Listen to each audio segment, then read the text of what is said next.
Assalamu alaikum, dear students. My name is Hafizur Rahman.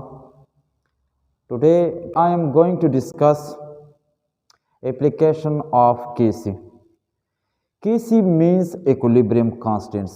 तो previous classes में हमने Kc के बारे में मुख्तलिफ वीडियो अपलोड किए थे। आप नॉलेज डोनेशन सपोर्ट चैनल के ज़रिए देख सकते हैं। तो आज का हमारा टॉपिक है application of Kc। Equilibrium constants with the help of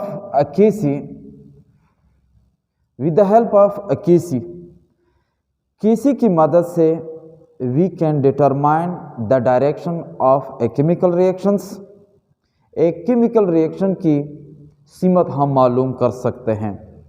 दूसरा advantages of Kc, with the help of Kc we can determine the extent of a chemical reactions। तो आज हम पढ़ते हैं Kc। सबसे पहले हम directions of the chemical reactions, chemical reaction की सीमत हम मालूम करना है। यानी केमिकल इक्विलिब्रियम का मकसद ये होते हैं कि जब एक रिएक्टेंट, फॉर एग्जांपल ये एक जनरल रिएक्शन होता है AA plus B goes to C plus D। इसका मकसद ये होता है कि ये रिएक्टेंट होता है, ये प्रोडक्ट होता है, ये फॉरवर्ड की तरफ जा रही है, ये रिवर्स की तरफ जा रही है। अब Kc का मकसद ये होता है Kc is equal to products divide by reactants. ये Kc इनके बराबर होते हैं। Kc के बजाय एक दूसरा टर्म इस्तेमाल होता है, इसको हम Qc कहते हैं। Qc stand for reaction कोशिएंट्स।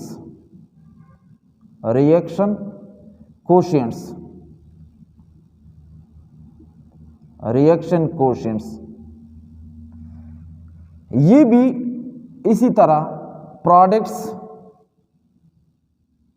Divide by reactant के बराबर होते हैं।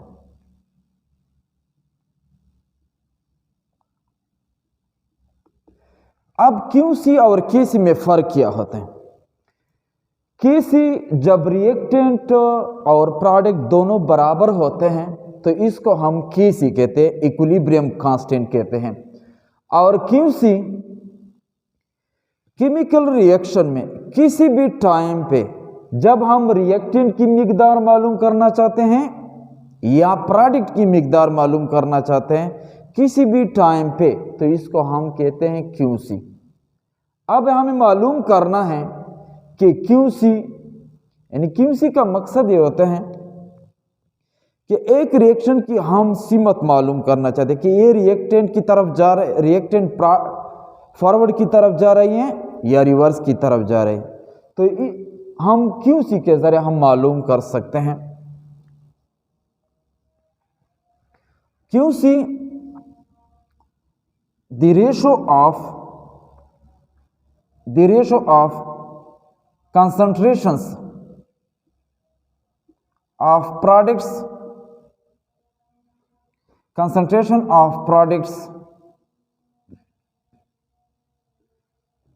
and reactants at any particular times,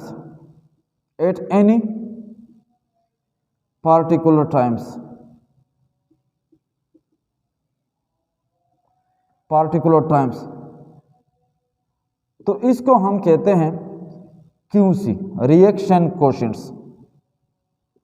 अब हमें मालूम करना है कि रिएक्शन फॉरवर्ड की तरफ जा रही है या बैकवर्ड की तरफ जा रही है। तो इसके लिए 3 पॉसिबिलिटी होती हैं।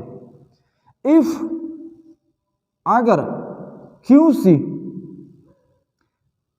Less than Kc। अब अगर एक रिएक्शन का रिएक्शन कोएफिशिएंट कम होते हैं इक्विलिब्रियम कांस्टेंट की तरफ, दिस देन इट इंडिकेट्स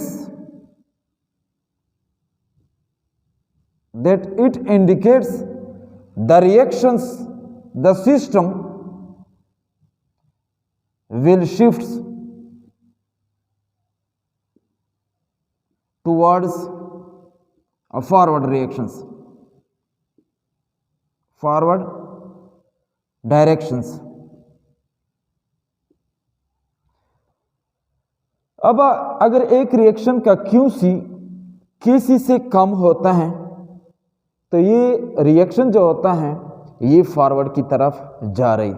अब हमें किस तरह पता चल जाएगा कि QC Kc के बराबर होते हैं, इसके लिए हमने एक मिसाल लिखा है, वो मैं बाद में बताऊंगा। दूसरी तरफ अगर QC यानी equilibrium constant greater than reaction constant greater than equilibrium constant, then it indicates the system will shift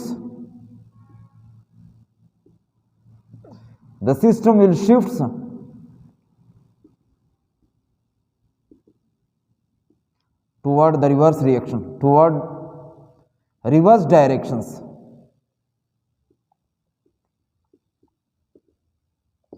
अगर एक सिस्टम में एक केमिकल रिएक्शन में QC यानी रिएक्शन कोएफिशिएंट ज़्यादा होती है इक्विलिब्रियम कांस्टेंट से, तो ये सिस्टम जो होते हैं ये रिवर्स जो होता है ये प्रोडक्ट दोबारा रिएक्टेंट की तरफ जा रही है। Third terms, if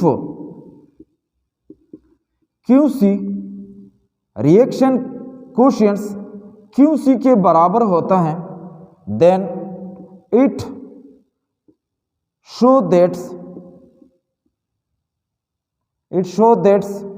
the system is equilibrium, system is equilibriums.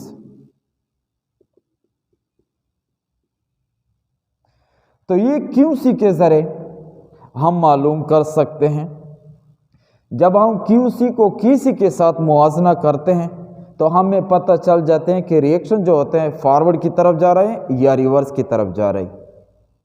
अब इसके ज़रिए हम एक न्यूमेरिकल हल करते हैं तो हमें पता चल जाएगा कि रिएक्शन जो होते हैं फॉरवर्ड की तरफ जाएगी या रिवर्स की तरफ। देखें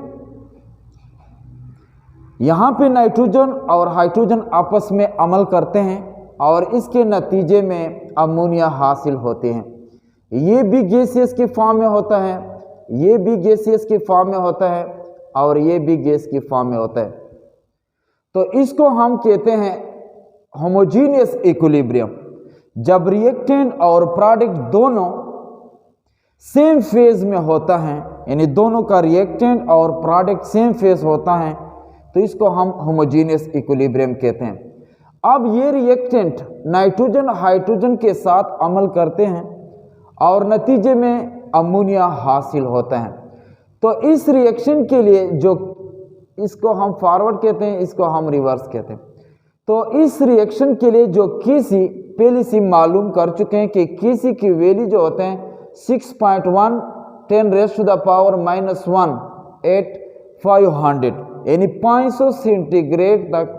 यहाँ पे इस रिएक्शन का Kc वैल्यू 6.1 10⁻⁻1 है और साथ में हाइड्रोजन की वैल्यू भी दी गई है, नाइट्रोजन की वैल्यू भी दी चुकी है और साथ में अमोनिया भी दिए गए हैं। इसका मकसद ये होते हैं कि सारे वैल्यू जो होते हैं ये दिए गए। अब हमें मालूम करना है QC is equal to product divide by reactant, क्योंकि हमें पता है कि QC is the ratio of concentration of product और reactant at any particular times. तो इसको हम QC कहते हैं। अब ये सारी वैल्यू यहाँ पे पुट करते हैं, ये प्रोडक्ट में अमोनिया आते हैं, इसकी वैल्यू हम ऊपर लगाते हैं। तो शॉर्ट के लिए हम कहते हैं कि यहाँ पे क्यूसी वैल्यू जो होता है ये 1 multiply by 10 raise to the power 3 और केसी की जो वैल्यू होते हैं ये 6.0 10 रेज़ टू द पावर -1।